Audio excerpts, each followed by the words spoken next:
Assalamu alaikum and welcome back to Unit 4 of Chapter 1. Unit 4 is all about solving linear equations. Linear equations exactly होती है कि हम अब तक multiple times पढ़ चुके हैं, लेकिन चलें एक दफ़ा और रिफ्रेश कर लें। वो इक्वेशंस जिनकी डिग्री हो 1, यानी कि x रेज़ टू पावर 1 से ज़्यादा ना हो। उसके बाद उसने हमें क्या बताना शुरू किया, उसने हमें बताया कि 2 और more equations are equivalent when they are said to have a same solution. ये भी हम पहले पढ़ चुके हैं। उसने एग्जांपल के तौर पे हमें ये कहा कि 2x इज इक्वल टू 22 और 2x plus 11 is equal to 33। इन दोनों में जब हम x इज इक्वल टू 11 रखेंगे तो ये हो जाएंगी लीनियर इक्वेशंस, और इन्हें हम साइमल्टेनियस इक्वेशंस भी कहेंगे क्योंकि इन दोनों का आंसर सेम ही आना है। फिर उसने हमें क्या कहा, उसने कहा हमें एग्जाम्पल दे दी एक, तो ये एग्जाम्पल हम साथ ही सॉल्व कर लेते हैं।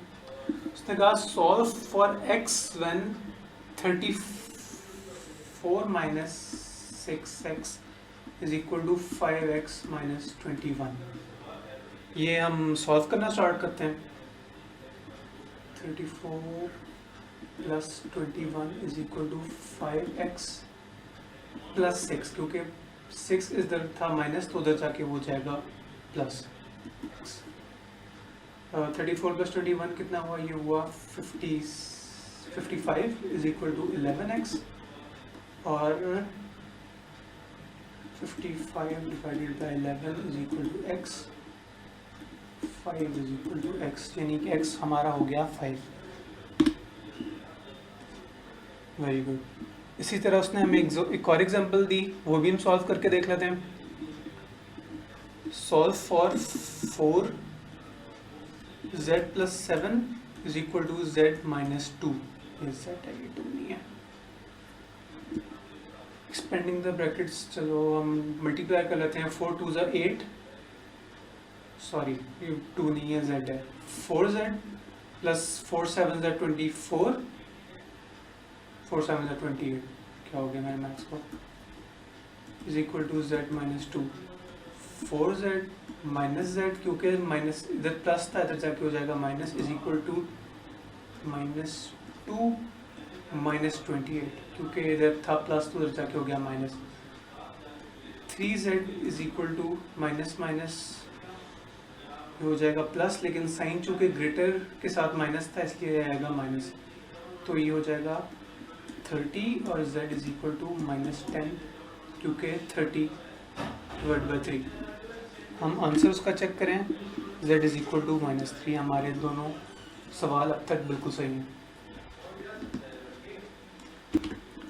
नेक्स्ट उसने हमें ये बताया कि जब हमें साइमल्टेनियसली दो इक्वेशंस दे दी जाएं तो हम किस तरह सॉल्व करेंगे। उसका पहले मैं आपको ज़बानी बता दूं, उसका तरीक़ेकार मेन ये है कि या तो हमें दोनों इक्वेशंस का x या दोनों इक्वेशंस का y कोई एक वेरिएबल सेम कर लेना है, उससे हम फिर माइनस करके एलिमिनेट करके दूसरा वेरिएबल भी निकाल लेंगे। अब प्रैक्टिकली से करके देखते हैं।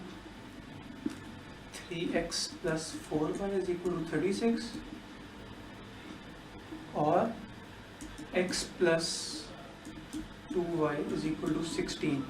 अब या तो यहाँ भी हमें 3x चाहिए इस साइड पे, या तो हमें इस साइड पे 4y चाहिए। कोई एक चीज़ दोनों में होनी चाहिए सेम। तो इसे हम सेम करने के लिए क्या करेंगे, इक्वेशन नंबर 2 को मल्टीप्लाई कर देते हैं 3 से, ताकि हमारे पास दोनों तरफ 3x हो जाए।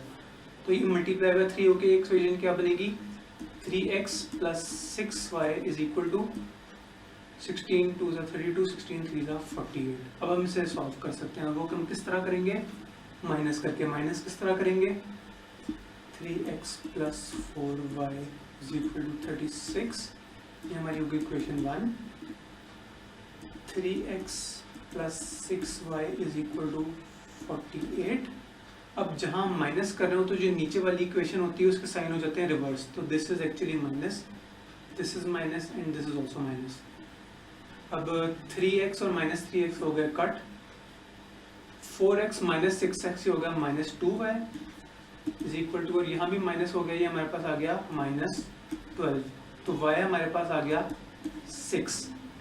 अब हमारे पास जब y की वैल्यू आ गई तो हमारे पास x की वैल्यू भी आराम से आ सकती है। और वो किस तरह, हमने फर्स्ट इक्वेशन पकड़ी, हमने कहा 3x plus 4y is equal to 36।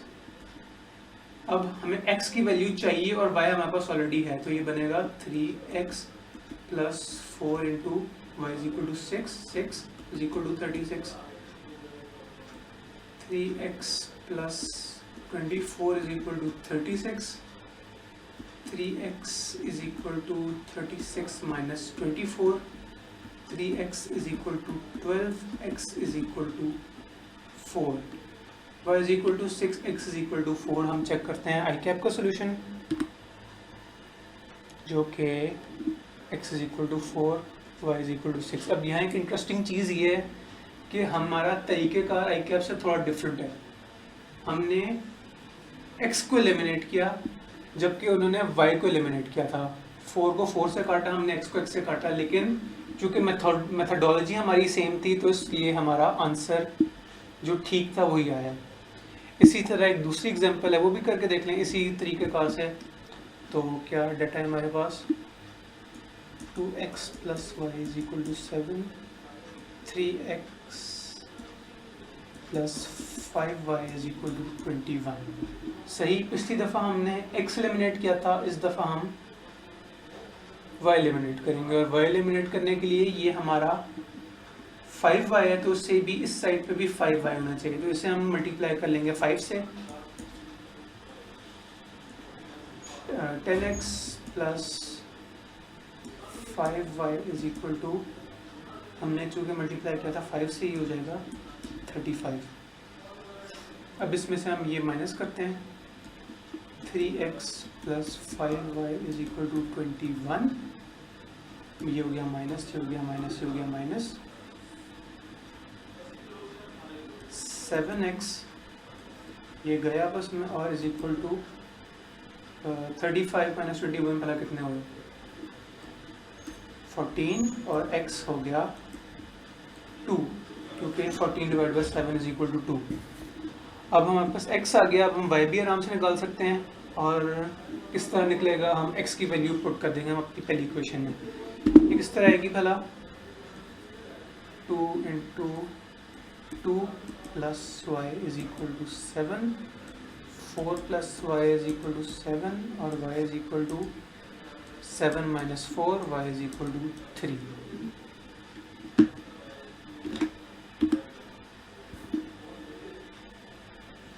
और हमारे पास क्या आंसर्स हैं, y is equal to 3, x is equal to 2। Once again हमने तरीक़ेकार डिफरेंट अपनाया आई कैप से। आई कैप ने 6x को 6x से कट किया, जबकि हमने 5y को 5y से कट किया, लेकिन इवेंचुअली हमारा आंसर था करेक्ट। ये हमारी दो एग्जांपल्स भी करेक्ट हुई।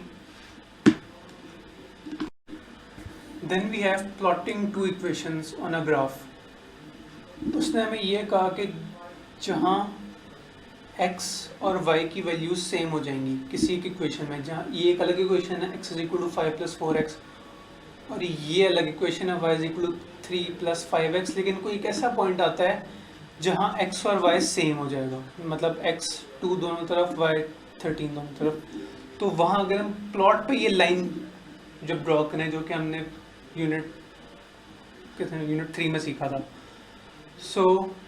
यूनिट 2 में सीखा था, मतलब इसी चैप्टर में सीखा था, तो वहाँ वो पॉइंट करेगा हमारा जाके इंटरसेक्ट, जहाँ के कोऑर्डिनेट्स दोनों लाइंस के हो जाएंगे सेम। क्लियर?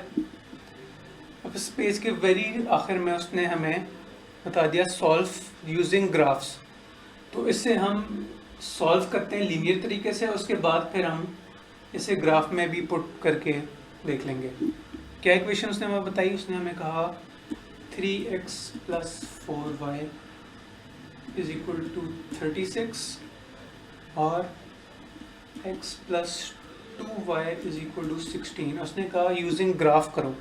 अब ग्राफ अगर आपको याद होगा हमने किस तरह सीखा था, हमने कहा था हम y की इक्वेशन बना लेते हैं कि y is equal to this जो भी है, और उसके ऊपर हम x की जो भी वैल्यू पुट करेंगे y की वैल्यू चेंज हो जाएगी। हम x इज इक्वल टू 0 करेंगे कुछ और y हो जाएगा, x इज इक्वल टू 1 करेंगे y कुछ और हो जाएगा। तो हम इसकी पहले वो y वाली फॉर्म बनाते हैं। वो किस तरह बनेगी,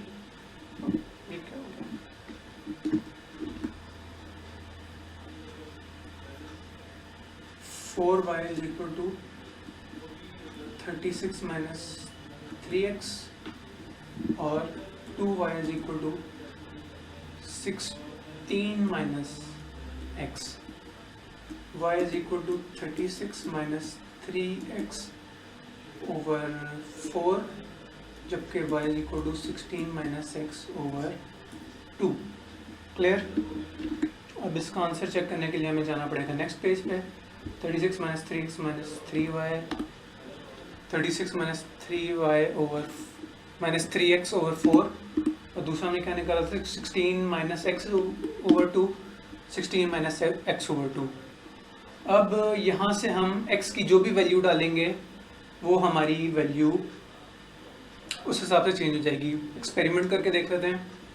x हम सपोज करते हैं 1, तो क्या इक्वेशन थी हमारी, x is equal to 36 minus 3x over 4 और y is equal to 16 minus x over 2।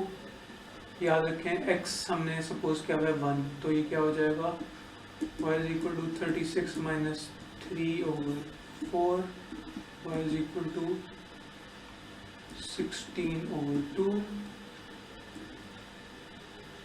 बल्कि नहीं सॉरी, ये हो जाएगा, ये एटलीस्ट 1 तो है ना, तो this is 15, y is equal to 33 over 4, y is equal to 7.5।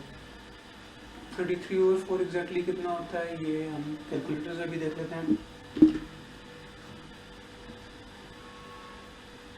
33 divide by 4, y is equal to 8.25। यहाँ लिखा जाएगा, मेरे सर के पीछे नहीं जा रहा है,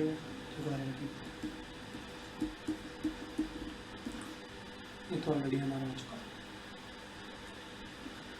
अब हम इसका देखते हैं क्या तरीके का आ रहा है।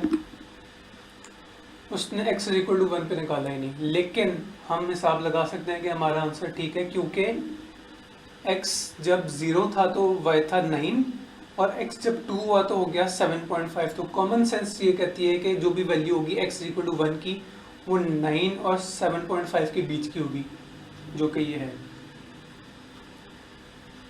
इसी तरह इस इक्वेशन में जब x 0 था तो y था 8, x 2 हुआ तो y हो गया 7। तो कॉमन सेंस कहती है कि 8 और 7 के बीच की कोई वैल्यू होगी, जो कि 7.5। हमारा इक्वेशन सॉल्व करने का तरीका बिल्कुल ठीक है। उसके बाद हमने देखा कि आई कैप ने हमें बताया कि ये जब हम प्लॉट करेंगे ग्राफ, तो इस पॉइंट पे जहाँ x और y हमारा दोनों इक्वेशंस का सेम है, ग्राफ पे ये लाइन करेगी इंटरसेक्ट। उसके बाद इस पेज पे उसने हमें क्या बताया, applications for linear equation. Linear equations के हमें ज़िंदगी में क्या फ़ायदे होते हैं, cost behaviour, simple progression, depreciation analysis, interest rates and amount, resource allocation.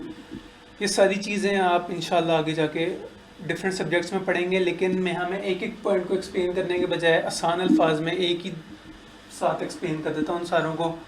और वो ये कि जब हमारे पास एक इक्वेशन आ जाएगी, हमारे पास एक अननोन वेरिएबल होगा, तो हम अननोन वेरिएबल को पुट करके आंसर निकाल सकते हैं। अब वो कॉस्ट का भी हो सकता है कि हम एक कंपनी ने कितनी प्रोडक्शन की तो उसकी कॉस्ट कितनी होगी।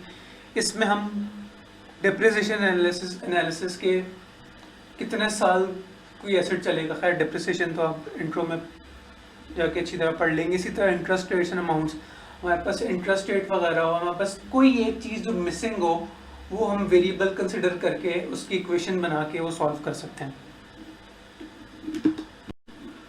नेक्स्ट हमें बताया गया कि problems relating to each of the application can be used as follows. इसमें हमें एक तरीक़ाकार बताया कि किस तरह सॉल्व करनी है problems. Thoroughly read the questions with requirements and given information. Okay, उसने कहा कि क्वेश्चन को और से पढ़ो। तो उसने बताया list the unknown variables and assign appropriate letters. Unknown जो वेरिएबल होगा उसे हम एक्स कंसिडर कर लेंगे। फिर उसने कहा express relationship between variables. Question ने जो वेरिएबल्स का आपस में लिंक बताया है कि एक्स इस वैल्यू से चेंज होगा और ये वैल्यू कांस्टेंट रहेगी, वो रिलेशनशिप डेवलप करो। उसके बाद solve the equation for variable x. फिर उसने कहा रीचेक द सोल्यूशन। अब रीचेक का हमारे पास टाइम होगा कि नहीं, ये पेपर में हमारी सिचुएशन पे डिपेंड करता है, बट इट्स ऑलवेज बेटर कि सोल्यूशन एक बार रीचेक कर लिया जाए, अनलेस कि यू आर एक्सट्रीमली 200% कॉन्फिडेंट। लेकिन ओवर कॉन्फिडेंस भी बुरी बात होती है। Then we finally have a practice example.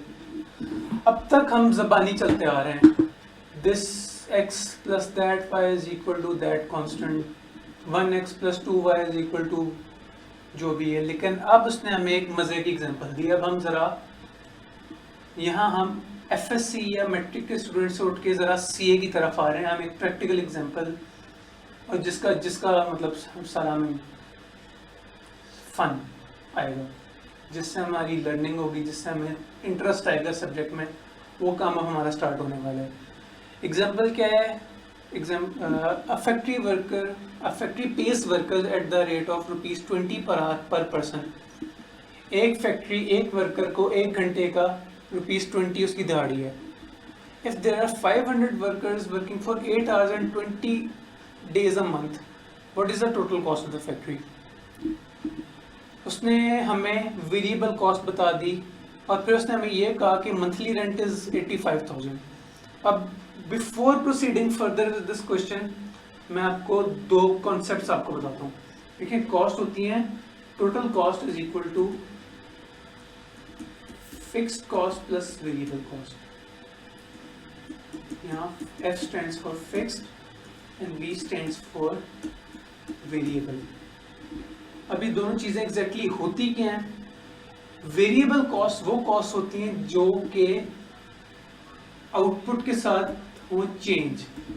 For example, एक तो हमें वेरिएबल कॉस्ट ऑलरेडी इस क्वेश्चन ने बता दी कि उसने कहा कि 8 hours a day, 20 hours a month and ₹20 पर पर्सन। ये वेरिएबल कॉस्ट क्यों है? क्योंकि अगर यहाँ एक मैं पॉलिटिशियन को होकर कोट कहूँ तो वर्कर कम काम करता है तो बिल कम बनता है, और जब वर्कर ज़्यादा काम करता है तो बिल ज़्यादा बनता है। सो अगर कोई और एग्जांपल हम लें तो कंसिडर करें कि हमने कोई सेल्स कमीशन देना था। तो अगर हमने डिसाइड किया कि एक प्रोडक्ट सेल होने पे हम सेल्समैन को 100 रुपये पर प्रोडक्ट देंगे, तो अगर एक प्रोडक्ट सेल होगी तो कमीशन क्या बनेगा? 100 रुपये। और अगर 10 प्रोडक्ट सेल होंगी तो कमीशन क्या बनेगा? 1000। तो ये वेरिएबल कॉस्ट है क्योंकि वॉल्यूम ऑफ सेल्स से, यानी कि जो अननोन वेरिएबल है उसकी वजह से हमारी वेरिएबल कॉस्ट हो रही है चेंज। इसी तरह फिक्स्ड कॉस्ट की उसने हमें क्या एग्जांपल दी? 85,000 मंथली रेंट। फिक्स्ड कॉस्ट वो कॉस्ट होती है जो कि आउटपुट से चेंज नहीं होनी। अब मंथली रेंट आपने फैक्ट्री का देना ही देना है। आप एक प्रोडक्शन करो, एक प्रोडक्ट बनाओ पूरे महीने में, बल्कि इवन वो भी ना बनाओ, या तो आप लाखों करोड़ों प्रोडक्ट्स बना लो, अनलेस के रेंट डिसाइड करते हुए डिसाइड हुआ हो कि आप इतनी प्रोडक्ट्स बनाओगे तो बिल कुछ और होगा, रेंट कुछ और होगा, और इतनी प्रोडक्ट्स बनाओगे तो रेंट कुछ और होगा, वो फिक्स्ड ही रहेगा। सो यहाँ चलें पहले कोई एग्जांपल ले लें फिक्स्ड कॉस्ट की। फिक्स्ड कॉस्ट की और एग्जांपल क्या होगी? Fixed salaries. हमने अपने फैक्ट्री के सुपरवाइजर से कर लिया कॉन्ट्रैक्ट के प्रोडक्शन जितनी मर्जी हो हम आपको फिक्स सैलरी देंगे ऑफ ₹1 लाख पर मंथ। अब प्रोडक्शन बेशक जीरो भी हो, फिक्स्ड कॉस्ट ही उस बंदे को 1 लाख का 1 लाख ही मिलना है। सो आई होप ये हमारे कॉन्सेप्ट फिक्स्ड कॉस्ट और वेरिएबल कॉस्ट के क्लियर हैं।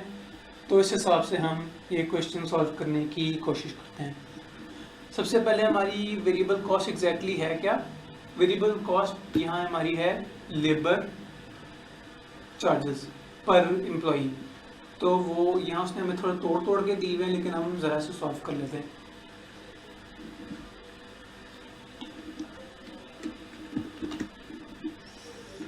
ओके, उसने हमें कहा 20 एक मंथ में 20 दिन होते हैं, ये इंटू 8 और इंटू 20 पर पर्सन।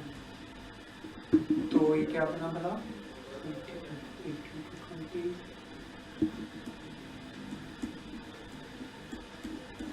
ये ₹3200 is the wage of 1 employ. सही, मतलब एम्प्लॉई वर्कर एक ही बात है। Okay, so 500 workers. अब हमारे पास एक एम्प्लॉई की आ गई, अब हम 500 का भी निकाल सकते हैं और 240 का भी। So what would be the cost of factory using employees to 240? Equation हमारी क्या थी? Total cost is equal to fixed cost plus variable cost. Fixed cost है हमारी 85,000 प्लस वेरिएबल कॉस्ट हमारी क्या है? 3200 पर एम्प्लॉई इंटू कितने उसने एम्प्लॉईज का 240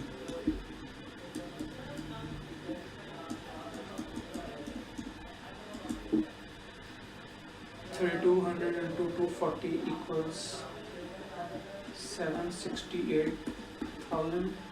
और total cost is equal to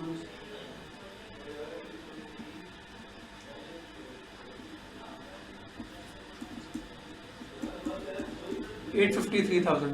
क्या हमने क्वेश्चन सही किया है? हाँ, हमने क्वेश्चन सही किया. अब ये सोल्यूशन अगर हम देखें तो उसने हमें 500 वर्कर्स पे भी सॉल्व करके दिखाया था. 3200 इंटू 500 फिक्स कॉस्ट सेम रही दोनों केसेस में. ये देखें, सही, क्लियर. मुबारक को हमने हमारी फर्स्ट प्रैक्टिकल एग्जांपल कर ली, लेकिन यहाँ रुकना नहीं है और आगे चलते हैं. Mr. G works as a freelance for a news agency. He earns rupees 2500 per hour. One day he earned a total of rupees 8000, including 5000 from tips. अब यहाँ हमें इंफॉर्मेशन से क्या क्या चीज़ें पता लग रही हैं. रुपीज़ 25 पर आवर, ये क्या है? Variable rate. टोटल ऑफ 8000, ये आ गई हमारी एक तरह की टोटल कॉस्ट. और ये आ गई हमारी रुपीज़ 5000 फ्रॉम टिप्स. टिप्स देखें, अब वो कम काम करे ज़्यादा काम करे, टिप तो उसे मिल गई है. यहाँ कोई सवाल में ये इन्फॉर्मेशन तो नहीं है ना कि उसे अच्छा काम करने पे, मतलब ज़्यादा काम करने पे टिप मिली है या क्या. तो हम यही कॉमन सेंस हमारी कह रही है कि this is a fixed cost.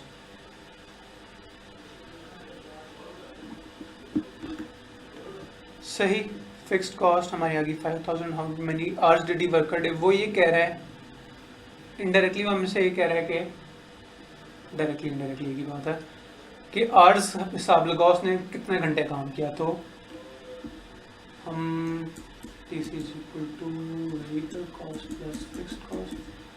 वैसे टेक्निकली देखा जाए तो कॉस्ट नहीं रेवेन्यू है, लेकिन आंसर हमारा सेम ही आएगा. सो टोटल इज 8000 प्लस, अब यहाँ हमें पता है 2500 इंटू उसने कितने घंटे काम किया हमें नहीं पता, प्लस फिक्स्ड यानी कि टिप्स 5000, सॉरी यहाँ इज इक्वल टू 1 था. So 8000 minus 5000 is equal to 2500 x 3000 is equal to 25